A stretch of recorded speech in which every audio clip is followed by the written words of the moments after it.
संग लगेगा और जो दिया लिया सो संग चलेगा।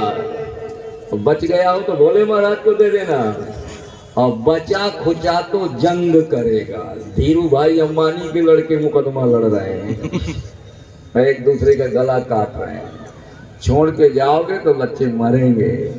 तो धन की स्थिति मैंने तो 24 गुरुओं की कथा सुनाई और उसके पश्चात समय धीरे धीरे चला। भगवान ने उद्धव को उपदेश किया और एक बार फिर अपराध पड़ा और भगवान ने कहा जितने यदुवंशी हैं सूर्योपराग पड़ रहा है, महाभाष क्षेत्र को प्रभास क्षेत्र को चले। भगवान सब अपने नाती पोते पनाती सनाती सब को लेकर प्रभास क्षेत्र में पहुंचे। शाम का समय था, समुद्र के किनारे खोल दिए गए छकड़े।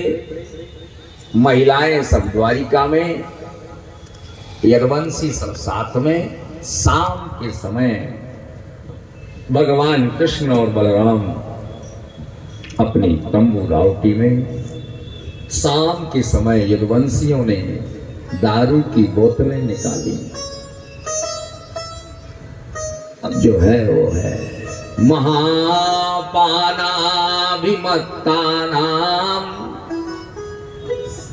महापानाम। जब बोतल खुलेगी तो फिर उसके बाद मुंह भी खुलेगा और उसके बाद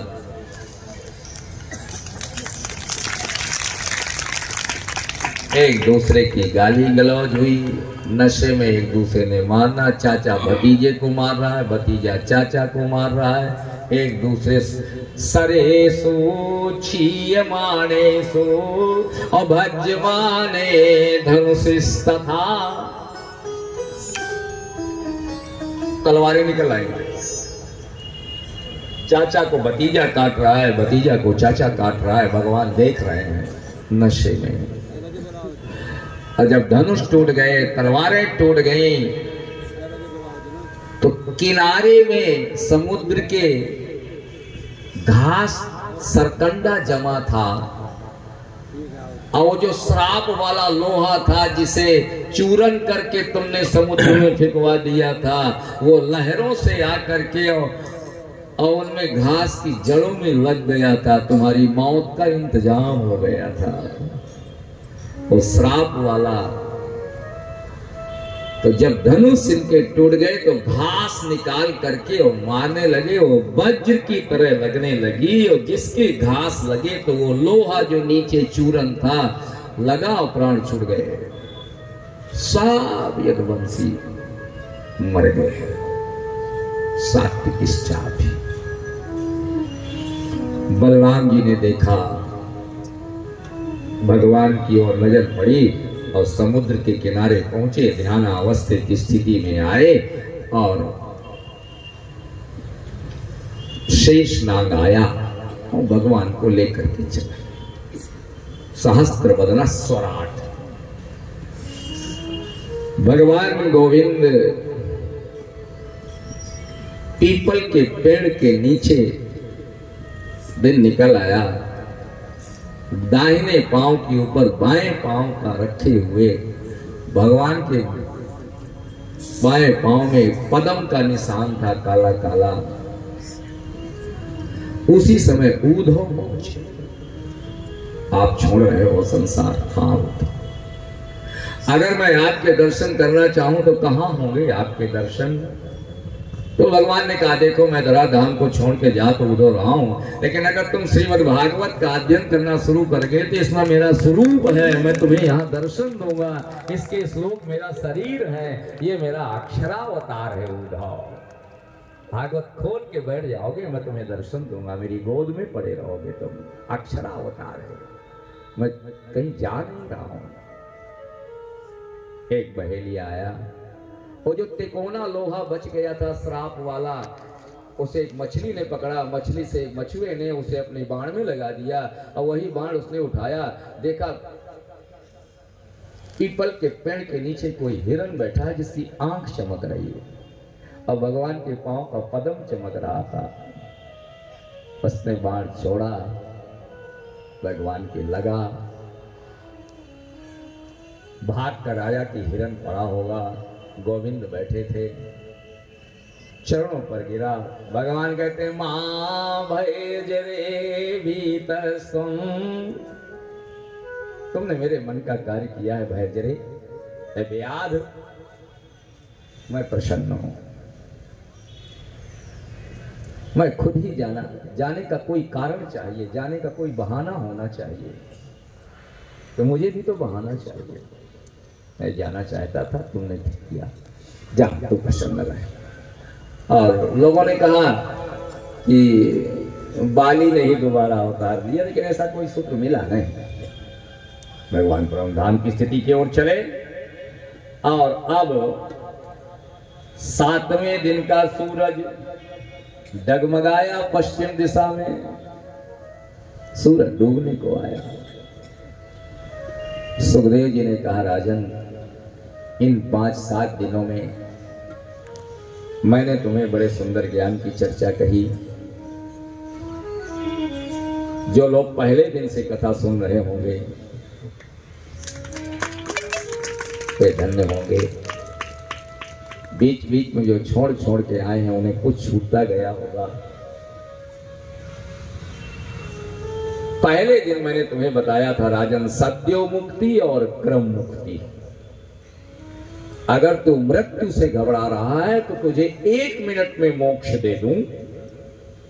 जिन्होंने पहले दिन कथा सुनी हो, मैंने सुनाया था, लेकिन तुमने उस मोक्ष को स्वीकार नहीं किया राजन। 1 मिनट वाला मोक्ष तुमने अवॉइड किया। तुमने 7 दिन वाली मुक्ति स्वीकार की, तो 7 दिन पूरे हो गए। अब देवकी मैया की उम्र कितनी है?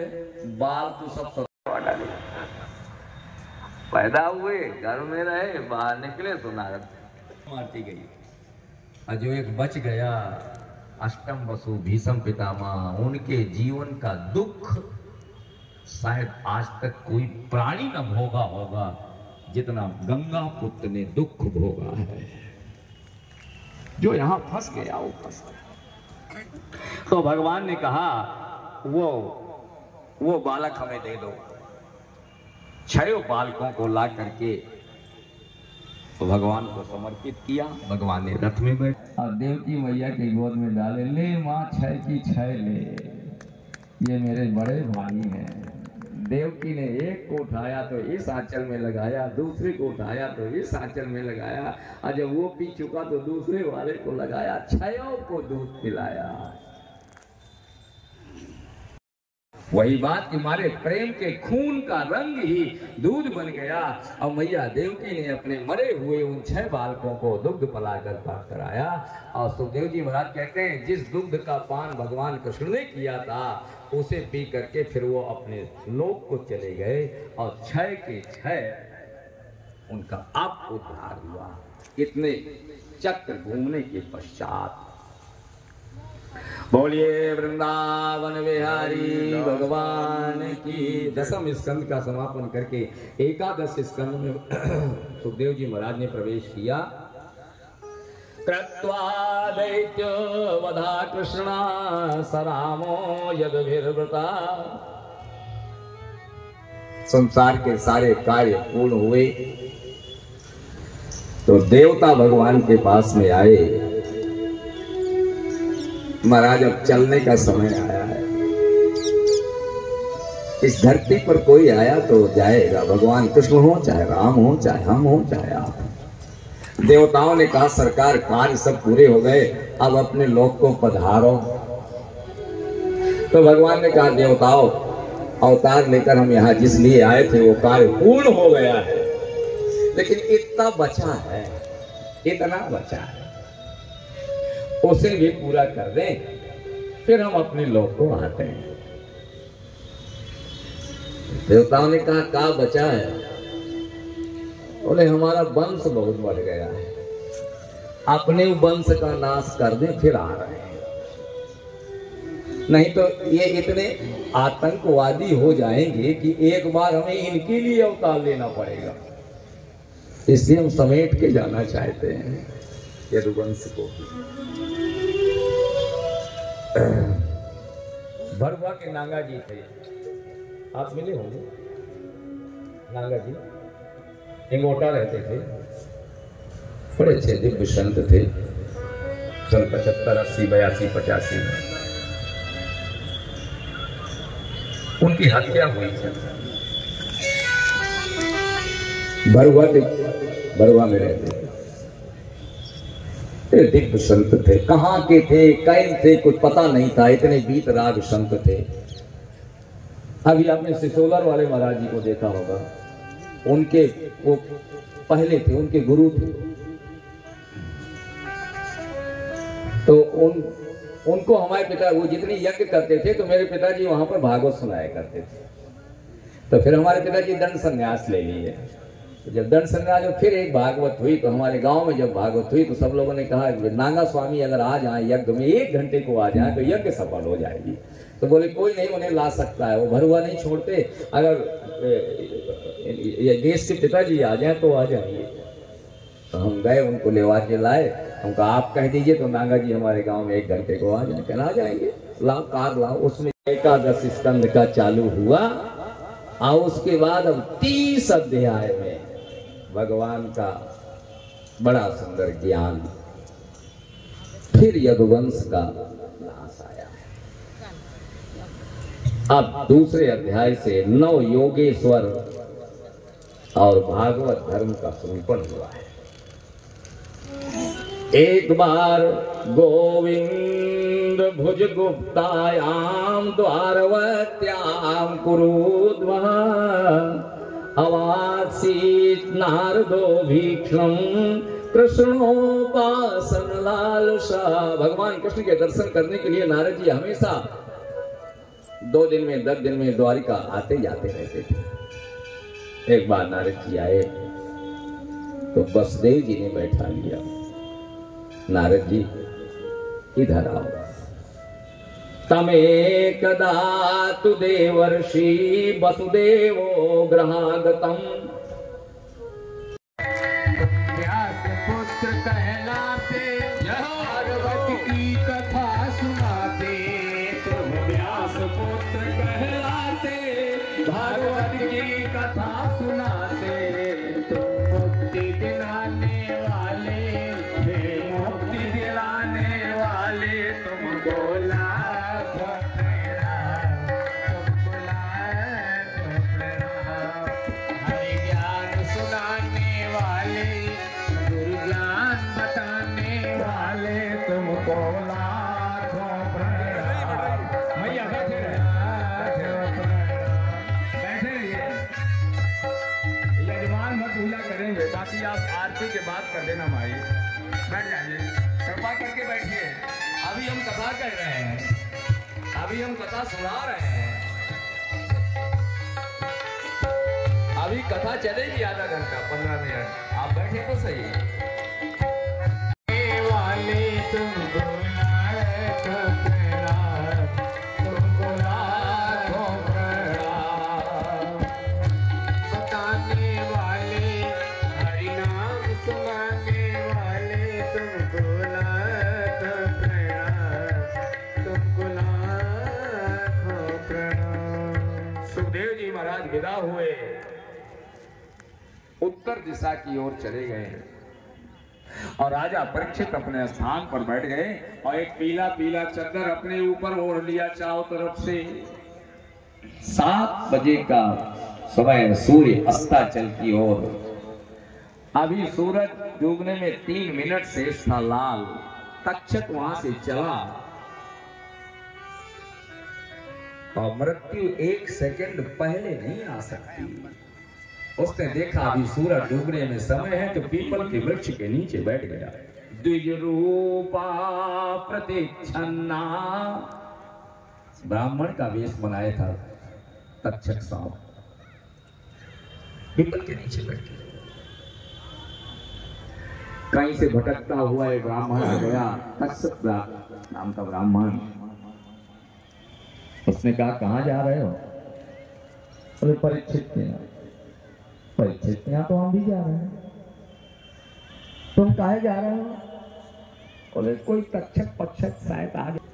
हाँ, तो बोले फिर बोले वो काटेगा और हम ठीक कर देंगे, हम इसलिए जा रहे हैं। तो तक्षक ने कहा ब्राह्मण सांप तो मैं ही हूं, मैं तक्षक हूं, तुम ठीक कर दोगे? बोले हाँ। तो बोले वहां काहे को झगड़ा हो, राजा के यहाँ एकांत का मामला है, हम दोनों पंडित यही निपट ले। हाँ बताओ। बोले पीपल के पेड़ को काटता हूं, तुम ठीक करना। हाँ काटो। जैसे ही तक्षक ने पीपल के पेड़ में काटा, आग लग गई पूरे पेड़ में, हरा पेड़ धू धू करके जैसे रात की मुट्ठी पर ढेर बन गया। उस ब्राह्मण ने कहा अभी तेरे अंदर और जहर हो तो अभी और डाल लेना, फिर बाद में कहना। नहीं, बोले बस इतना ही जहर है मेरे अंदर। बोले चल किनारे हट। और उसने झोले से निकाला, अंतर मंतर जंतर पानी पानी भर के जो फेंका, पीपल हरा भरा होकर खड़ा हो गया। पीपल फिर हरा भरा हो गया।